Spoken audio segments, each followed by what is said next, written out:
नवगठित नगर पंचायत सरैया में 2.5 साल बीतने के बाद भी नगर में नली गली कार्य के अलावा कोई बड़े बदलाव का कार्य नहीं हुआ है, जिसे लेकर के पार्षद और जनता में असंतोष की भावना है। मुख्य पार्षद अर्चना कुमारी भी लगातार इस ओर कोशिश में है कि नगर में जल्द से जल्द बेहतर और बड़ा कार्य हो। स्वागत द्वार, साइन बोर्ड, स्ट्रीट लाइट का काम जल्द शुरू हो जाए, लेकिन कार्यपालक और जेई के परमानेंट नहीं रहने के कारण कई योजना पर कार्य लंबित रहा। इस संबंध में मुख्य पार्षद प्रतिनिधि रूपेश सिंह ने जेई और कार्यपालक का बार बार ट्रांसफर होना बड़ी वजह बताई। साथ ही उन्हें आश्वस्त किया कि पिछले कुछ महीनों से इस समस्या का भी समाधान कर लिया गया है। अब नगर में बदलाव संबंधित बड़े कार्य भी शुरू होंगे।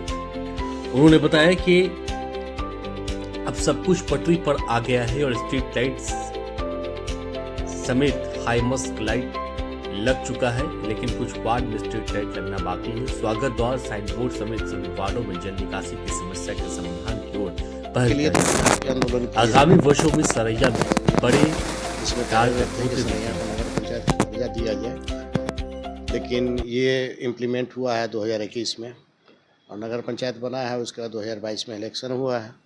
तब से अब नया नगर पंचायत है। एक छोटा बच्चा भी जन्म लेता है तो उसको बढ़ने में और दौड़ने में टाइम लगता है, तो इट विल टेक टाइम। अभी थोड़ा सा सुस्त चल रहा है क्योंकि बीच में मोतीपुर के प्रभार में ही वहाँ के एग्जीक्यूटिव अफसर सरैया के प्रभार में थे। अभी नया एग्जीक्यूटिव अफसर हमको मिले हैं, लेडीज़ है, मैडम है।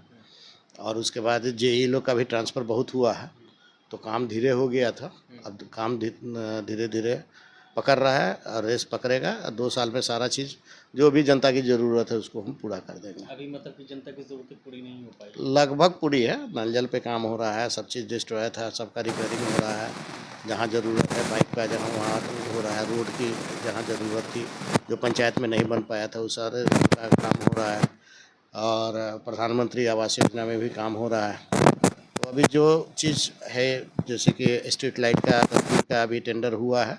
अभी मैंने काम हाई मास्ट लाइट लगा है 7 जगह सरैया नगर पंचायत में, और विकास धीरे धीरे होगा। कई नवगठित नगर पंचायत में तो डस्टबिन का काम हो चुका है, नहीं, या पीछे रह रहा है। हाँ, कार्यपालक का नया होना और जेई का बार बार ट्रांसफ़र होना। जनवरी से लेकर अभी तक 6 जेई का ट्रांसफ़र हो चुका है। मैंने 6ठा जेई हमारे पास अभी मौजूद हैं जो कार्य कर रहे हैं, और ये परमानेंट ही आए हैं, सिर्फ सरैया के लिए आए हैं। पहले था कि 3-4 यूएलबी के प्रभार में रहते थे जेई लोग, कभी जंदाहा में, कभी कहीं कभी कहीं। तो यही कहना चाहिए, देर है दुरुस्त है। जी जी जी जी, अब गति बढ़ जाएगी। और हम जनता से ये भी अपील करते हैं कि वो जिस चाह में हमें जिताया था, उनकी हर इच्छा पूरी होगी। इंडिविजुअल तो हम किसी का पूरा नहीं कर सकते हैं, लेकिन सामूहिक हर जाति विशेष से हमको कोई बहस नहीं है। जो डेवलपमेंट करना है उस जाति का, उस टोला का, उस मोहल्ला का हमको करना ही करना है। सभी वार्ड में बराबर का काम। जी जी जी। कई वार्ड पार्षदों की शिकायत है जो स्टैंडिंग कमेटी में उनको ज़्यादा काम मिल रहा है, जो स्टैंडिंग कमेटी में नहीं है उनको ज़्यादा काम। नहीं, काम तो ये स्टैंडिंग कमेटी की बात नहीं है। जो वार्ड कह रहे होंगे पता नहीं, स्टैंडिंग कमेटी की बात नहीं है। अभी 4-5 काम टेंडर में जा रहा है, जो बड़े काम है। छोटा छोटा काम है तो जेई उसके अभी करता है।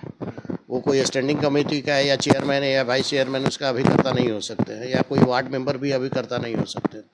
तो छोटा छोटा काम है। कोई वार्ड मेंबर कहते हैं कि हमको नहीं करना है, चाहे अभिकर्ता कहता है कि आप खड़े हो जाइए, तो कुछ लोगों को फुर्सत नहीं होती है तो वहाँ पे नहीं जा पाते हैं। ऐसी कोई बात नहीं कि स्टैंडिंग कमेटी को काम ज़्यादा मिल गया है, और स्टैंडिंग कमेटी प्रायोरिटी तो उनको जाता ही है क्योंकि स्टैंडिंग कमेटी में।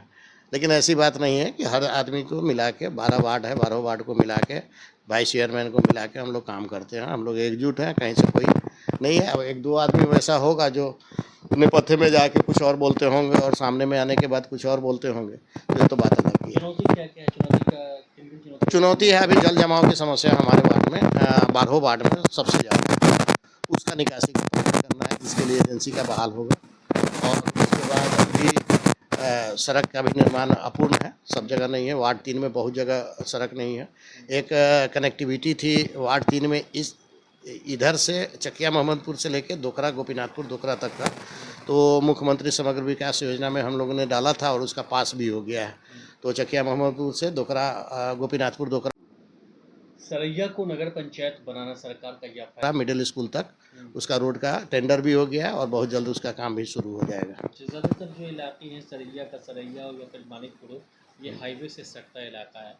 ऐसे लेकिन बहुत बार हाईवे से सटा हुआ नहीं है, ये सिर्फ मानिकपुर हमारा 4 पंचायत कट के एक नगर पंचायत बाजार का। हाईवे से सटा है। हाँ, मुख्य बाजार मणिकपुर चौक है और सरैया है, हाईवे से ही हाईवे से ही सटा हुआ है। लोगों को बाजार जाने के लिए रोड क्रॉस करना पड़ता होगा। हाँ हाँ, सब जगह तो जाना ही पड़ता है और ओवर क्राउडेड भी है सरैया और जाम की स्थिति हमेशा लगी रहती है। अभी सावन के महीना में तो और जाम की स्थिति रहती है कि पटना का सारा रोड ब्लॉक करके सारे गाड़ी को डाइवर्ट कर दिया जाता है, वैशाली लालगंज के थ्रू सरैया होके जाती है। तो जाम की स्थिति प्रायः यहाँ पे बनी ही रहती है। सीसीटीवी वगैरह का प्रावधान नए प्रावधान है और उस पर जल्दी काम करेंगे। हमारे इंटरनल का पैसा कुछ फंसा हुआ है तो उसके लिए हम लोग काम कर रहे हैं। फंड की कमी नहीं है सरकार। नहीं, फंड तो सरकार दे ही रही है। 15 पे कमीशन में भी, 6 पे कमीशन में भी फंड तो आता ही रहता है। जो शेड्यूल है वो सरकार का, उसके अनुसार फंड आता है। होल्डिंग टैक्स कब शुरू होगा? अभी उसका इम्प्लीमेंट हो गया है और मोस्ट प्रॉब्ली 15 अगस्त के बाद से हम लोग होल्डिंग टैक्स का काम शुरू कर देंगे। अतिक्रमण से निजात मिलेगा?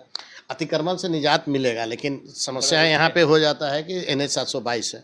722 हमारे अंडर में आता नहीं है, उस पर भी वो भी बाजार अतिक्रमित है। जो नहीं है, जो हमारे अंडर में है, उसको अतिक्रमण मुक्त किया जाएगा। कुछ लोग नाराज हो जाएंगे, उससे हमको बहस नहीं है, लेकिन अतिक्रमण मुक्त किया ही जाएगा। सब बेहतर जी जी।